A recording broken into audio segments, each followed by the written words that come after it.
I think that there's an aspect to there's contradictory aspects to the character where if he understands the equation of something or is so committed to problem solving, then of course he will want everyone to listen.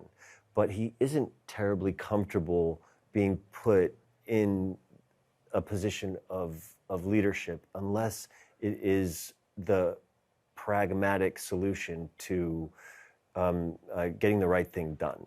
I think he's a pretty private person. And I think he gets quite shy around people. He's more comfortable around his lab, and he has his family to bring him out of his shell. So that's my read.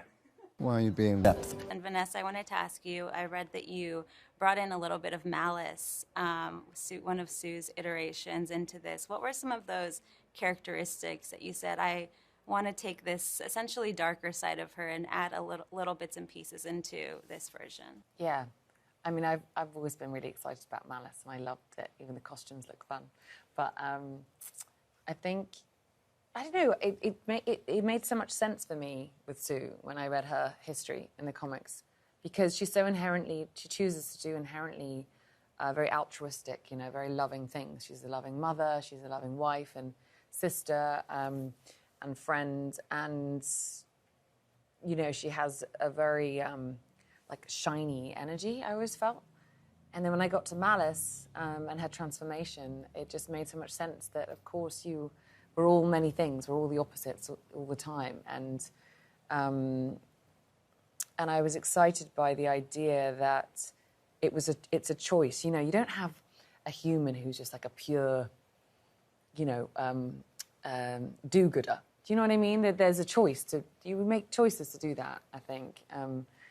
And that's a beautiful choice. But I always loved, there was originally a line in the script that said something like, I could easily give you an aneurysm in a second, and she could do that with her force fields. I mean, she could be the most lethal. She could kill many, many people really, really quickly. And they come back from space, this family, and they decide not to use their powers for something destructive, like we've seen in lots of different myths and things, but something good. And she creates this future foundation where she gets the entire global population to de-arm and put down their armies. And I was imagining what a hard thing to persuade people to do in our world.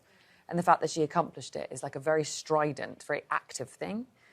So with Malice, I was excited that these tones of, while promoting, only light, that she would have these moments where the Silver Surfer comes to steal her baby. You're going to see Malice. Or if she's fighting an enemy at the end of the movie, that you're going to see that flavour. And I'm excited in the coming things, if we get to do more, to explore that side of her more. I think it's really fun.